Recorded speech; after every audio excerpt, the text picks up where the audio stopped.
Hello everyone, welcome to the channel. कैसे हैं आप सभी? आई होप आप सब अच्छे होंगे।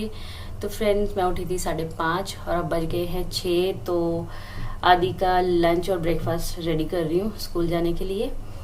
तो चलो पहले ये रेडी कर लेती हूँ, फिर उसको उठाऊंगी। वैसे उसको बोल दिया, इसके पापा को भी बोल दिया कि उठा दो इसको, फिर लेट हो जाएगा। पर आपको पता ही है कि छोटे बच्चों को उठाना कितना मुश्किल होता है सुबह सुबह, तो बहुत देर लगाता है वो उठने में।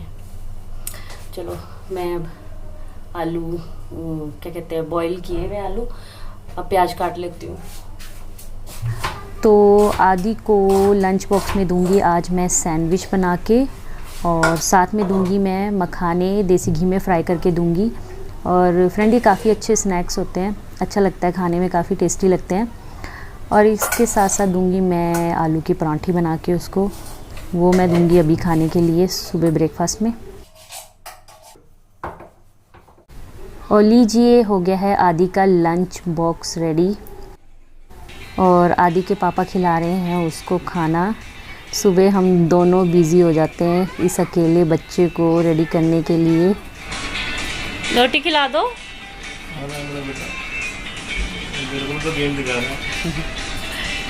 पूरा 1 घंटा लग जाता है इसको तैयार करने में। पहले उठाओ, फिर नहलाओ, फिर तैयार करो, फिर खाना खिलाओ। तो फ्रेंड्स, शाम के 6 बजने वाले हैं, बज ही चुके हैं ऑलमोस्ट। तो मैं करवा रही हूँ आदि को होमवर्क। ये महाशय सो गए थे दोपहर को आके, क्योंकि सुबह जल्दी उठता है, तो दोपहर को इसको नींद आ गई आज। तो अभी ये होमवर्क कर रहा है मेरा लड्डू। होमवर्क कर ले फटाफट। हाँ बंद है, ये कर दिया। चल देख ले आके, नहीं करा तो मैंने देख ले। झूठ बोल रही है मम्मा।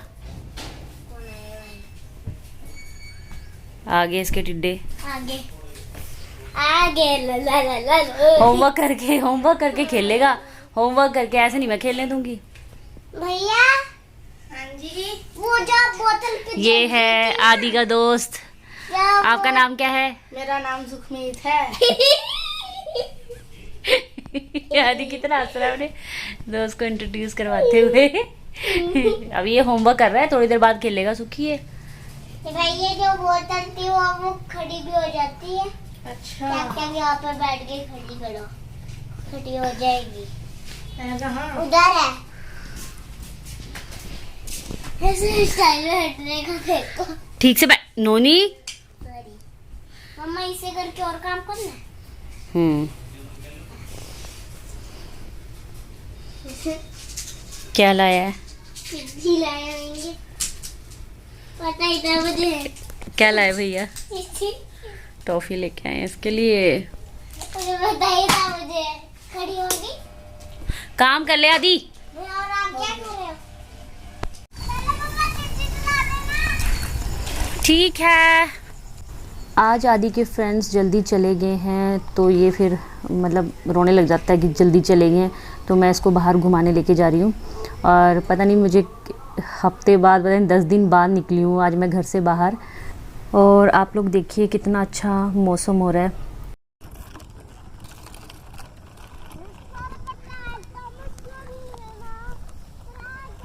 तो फ्रेंड्स, मैं अभी आदि को बाहर घुमा के लेके आई थी। इसके फ्रेंड्स आज जल्दी चले गए थे तो रोने लग गया था, तो मैं इसको बाहर घुमाने लेके गई और आइसक्रीम खा के आया और रास्ते में गिर गया। मैं बोल भी रही थी आराम से चला, फिर भी गिर गया।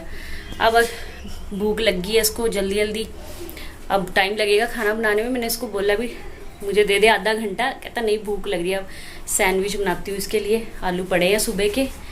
बच्चों को 2 मिनट में भूख लग जाती है और बस माँ की रेल बांध देते हैं कि हाँ बस फटाफट बना के दो। भी 5 मिनट वेट भी नहीं करता है ये।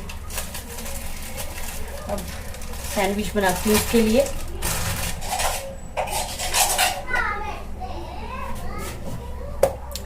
तो अभी बस लगेंगे 5 मिनट में और सैंडविच तैयार हो जाएंगे। तो फ्रेंड्स, अभी 1-2 दिन से ना मेरी तबीयत ठीक नहीं है, मुझे थोड़ी वीकनेस सी फील हो रही है। मैं सोच रही हूँ कल डॉक्टर पे जाऊँगी, अपने प्लेटलेट्स वगैरह चेक करवा लूँ, क्योंकि मुझे बहुत थकावट लगती है, काम करने का बिल्कुल दिल नहीं करता। पता नहीं अभी ये क्या है, डिमोटिवेट सी फील कर रही हूँ या फिर सचमुच तबीयत ठीक नहीं है, क्या है वो तो अब कल जाऊंगी डॉक्टर पे, फिर पता चलेगा कि क्या प्रॉब्लम है। पर सच में मेरा कुछ दिल नहीं करता करने का, घर का काम भी नहीं, पढ़ने का भी नहीं, बस दिल करता है लेटी रहूँ बस और कुछ ना करूँ। इवन कई बार मेरा दिल ब्लॉग बनाने का भी नहीं करता, लेकिन मैं फिर सोचती हूँ कि बहुत लंबा लंबा गैप हो जाता है ब्लॉग बनाए हुए, तो मैं थोड़ी सी बना लूँ वीडियो। गर्मी कितनी है और मौसम इतना अच्छा हो रखा था बाहर, ना धूप है ना कुछ, पर गर्मी देखो कितनी है। आपको फोन ले सकता हूं? देखो इस लड़के को या तो खेलना है, या तो टीवी देखना है, या फोन देखना है, इसको पढ़ना बिल्कुल भी नहीं है। ये देखो मेरा बेटा, किसकी बात कर रही हूँ मैं? अपने आदि शर्मा की। तो फ्रेंड्स अभी रात के बज गए हैं 10:30 और हमारे यहाँ बहुत बारिश हो रही है, मतलब शाम से ही स्टार्ट हो गई थी और बहुत तेज बारिश हो रही है। तो चलिए बारिश को तो छोड़ते हैं, सावन का महीना है तो बारिश तो होगी। अब हम बात करते हैं एकलव्य मॉडल स्कूल के जो अभी वैकेंसी निकली है उसके सिलेबस के बारे में। तो मैं बात करूंगी टीजीटी हिंदी के सिलेबस के बारे में, क्योंकि मैं इसी के का फॉर्म फिल करूंगी, टीजीटी हिंदी। और मैंने अभी तक जो नवोदय का पेपर दिया था और केवीएस का दिया था वो टीजीटी हिंदी के लिए दिया था। तो फ्रेंड्स जो अभी एकलव्य मॉडल स्कूल का जो वैकेंसी आई है उसका जो सिलेबस है टीजीटी हिंदी का भी बिल्कुल नवोदय एग्जाम में जैसा सिलेबस था बिल्कुल वैसा ही है। तो अगर आप पहले दे चुके हो एग्जाम तो आपको ज़्यादा दिक्कत नहीं आएगी, क्योंकि आपको बस रिवाइज करना है, दोबारा से उसको पढ़ना है। लेकिन जो पहली बार पेपर दे रहे हैं मतलब तो उनके लिए थोड़ा सा मुश्किल हो जाएगा कि कहाँ से पढ़े, क्योंकि मैंने जब नवोदय का फॉर्म भरा था तो मैं टीजीटी हिंदी से पहली बार पेपर दे रही थी, तो मेरे लिए थोड़ा सा मुश्किल हो गया था।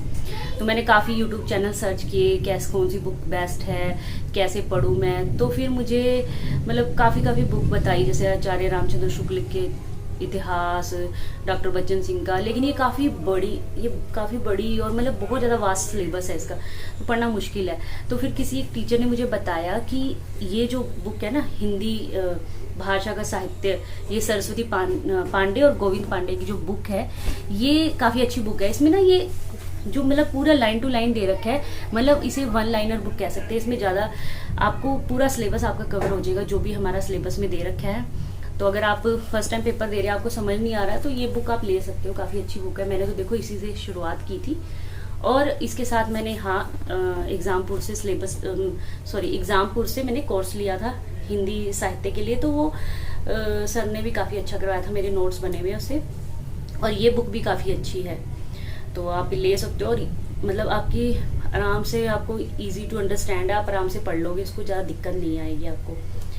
और जो तो पहले दे चुके हैं पेपर, जिनको एक्सपीरियंस है, उनके लिए तो चलो क्या दिक्कत है, उनको तो पता ही है कौन कौन सी बुक्स है और कैसे पढ़ना है। ये सिर्फ उनके लिए जो पहली बार पेपर दे रहे हैं, हम समझ नहीं आ रहा कहाँ से स्टार्ट करें कहाँ से नहीं, तो ये बुक सबसे बेस्ट है। तो फ्रेंड्स हिंदी साहित्य के साथ साथ आपको व्याकरण भी पढ़नी है। तो व्याकरण के लिए आप कोई भी आपके पास जो बुक होगी, अभी तक तो हम बहुत सारे एग्जाम दे ही चुके हैं, तो बुक्स तो होंगी हमारे पास, उससे प्रिपेयर कर सकते हैं। सिलेबस बहुत ज़्यादा है तो आपको जल्दी जल्दी कवर करना पड़ेगा, और मतलब दोनों व्याकरण और साहित्य को एक साथ टाइम देना पड़ेगा। उसके साथ इसमें हिंदी इंग्लिश जो पार्ट बी है, हिंदी इंग्लिश और रीजनल लैंग्वेज है जो, वो क्वालिफाइंग है। मतलब आपको उसमें अगर आप नहीं क्वालिफाई कर पाओगे तो आपका जो पेपर ए है, जो लगा लीजिए आपका ये सब्जेक्ट वाला है, और बाकी जो रीजनिंग करंट अफेयर्स वाला है जो 120 नंबर का है, वो आपका चेक ही नहीं होएगा। क्योंकि नवोदय में भी यही था, आपको उसमें 40% लेने पड़ेंगे क्वालिफाइंग वाले में, हिंदी इंग्लिश और रीजनिंग लैंग्वेज वाले में, तब जाके आपका दूसरा वाला पार्ट चेक होएगा, अदरवाइज चेक नहीं होगा। फिर जो आपने पूरे 120 नंबर ले लियो, उसमें कोई फायदा नहीं है जब तक आप उसमें जो पार्ट बी है उसमें क्वालिफाई नहीं कर पाए। तो बस इतना ही कुछ था। अभी मैं तो कुछ नहीं पढ़ रही हूँ, मैंने आपको बताया ही है कि मेरा तो दिल ही नहीं कर रहा, मेरी तबीयत भी ठीक नहीं है, तो काफ़ी वीकनेस ही लग रही है मेरे को। चलो कोई बात नहीं, अब स्टार्ट तो करनी पड़ेगी, क्योंकि इधर से अब इसके फॉर्म भी भरने जाना है। अभी मैं गई ही नहीं हूँ भरने। आप लोग मुझे कमेंट करके बताना कि किस किस ने फॉर्म भर दिया और किस किस सब्जेक्ट से भर रहे हैं। तो मैं तो टीजीटी हिंदी के लिए भरूंगी, और दूसरा पीआरटी का तो अभी चंडीगढ़ पीआरटी का तो अभी एक्सटेंड हो गई थी डेट, तो 8 अगस्त से शुरू होंगे। जिन लोगों की इंग्लिश वीक है तो वो अपनी इंग्लिश पे फोकस कर लीजिए अच्छे से, क्योंकि जो अगर आप क्वालिफाई नहीं कर पाए, जो क्वालिफाइंग वाला पार्ट है उसमें अगर आप इंग्लिश में 40% नहीं ले पाए, बनिए 10 में से आपको 4 नंबर लेने, अगर आप नहीं लेके आए तो आप तो आपका जो दूसरे वाला जो सब्जेक्ट वाला पार्ट है, रीजनिंग, मतलब रीजनिंग, करंट अफेयर्स में आप कितना भी अच्छा कर लो, आपका चेक ही नहीं होएगा। तो मतलब आपको हिंदी और इंग्लिश दोनों में अच्छी नंबर लाने होंगे, तब जाके आपका दूसरा वाला पार्ट चेक होगा। तो अपना मतलब अच्छे से तैयारी कर लो, फिर तो कोई फ़ायदा ही नहीं अगर आप क्वालिफाई नहीं कर पाए वाला पार्ट। तो एक बार से अच्छे से जाके डिटेल चेक कर लेना भी क्या है, क्योंकि मैंने देखा है नवोदय का, मैंने तो नवोदय में अपने नंबर भी नहीं चेक किए थे क्या कितने आए। मुझे तो यही डाउट लग रहा है, पता नहीं मेरा मैं क्वालिफाई कर पाई थी कि नहीं कर पाई थी उस पार्ट में, मेरा चेक भी हुआ दूसरा पार्ट की नहीं, मुझे पता ही नहीं है, क्योंकि मैंने चेक ही नहीं किया कुछ भी। पर अब मुझे फिर थोड़ी सी टेंशन लग रही है, इसमें फोकस करना पड़ेगा थोड़ा सा। और इस बुक का आपको बेनिफिट तब मिलेगा जब आप इसको मल्टीपल टाइम रिवाइज करोगे, तब आपको लगेगा कि हाँ मैंने कुछ पढ़ा है। अदरवाइज ऐसे लगेगी जैसे ऊपर से जारी है, तो आपको कई बार इसको पढ़ना पड़ेगा। इसको क्या, किसी भी बुक को कहीं कोई सी भी बुक से आप तैयारी कर रहे हो, पहली बार कर रहे हो, तो आपको कई बार पढ़ना पड़ेगा, बुक को बहुत बार पढ़ना पड़ेगा। और जो लोग एक्सपीरियंस है उनको तो फिर पता ही है, जो पहली बार तैयारी कर रहे हैं किसी एग्ज़ाम की, तो फिर उनके लिए तो है दिक्कत, उनको बहुत बार पढ़ना पड़ेगा, तब जाके आपको लगेगा कि हाँ इसमें से मुझे कुछ आता है। ऐसे देखने में लगती है छोटी सी है, लेकिन जब इसे पढ़ने बैठो ना तो बहुत, एक तो इतनी कहानियाँ, रचनाकार, ये सब कुछ पढ़ो, बहुत मुश्किल है। और हाँ फ्रेंड्स, एक बात और, एग्ज़ाम तो होते रहेंगे, देते रहेंगे, लेकिन सबसे बड़ी बात ये है कि आप लोग अपनी हेल्थ का ध्यान रखिए। ज़्यादा एग्ज़ाम के चक्कर में, पढ़ने के चक्कर में अपनी हेल्थ मत ख़राब कर लेना, नहीं तो मेरे जैसा हाल हो जाएगा। मेरा तो मतलब बस मैं आप क्या बताऊँ, मैं शेयर ही नहीं कर सकती। मेरा तो कहीं घर में दिल ही नहीं लगता बिल्कुल भी। मुझे तो समझ ही नहीं आ रहा कि मेरी तबीयत ठीक नहीं है या फिर मैं डीमोटिवेटेड फील कर रही हूँ। मेरा बिल्कुल भी घर में दिल नहीं लगता, तो समझ नहीं आ रहा क्या करूँ, मेडिटेशन स्टार्ट करूँ, क्या करूँ, कुछ नहीं पता अब। चलो कोई बात नहीं, थोड़े टाइम होता है ऐसे, हमारे जो मूड है वो स्विंग होते रहते हैं, कभी बहुत हाई मोटिवेटेड हो जाते हैं, कई बार लो हो जाता है, कई बार कुछ, कभी कुछ।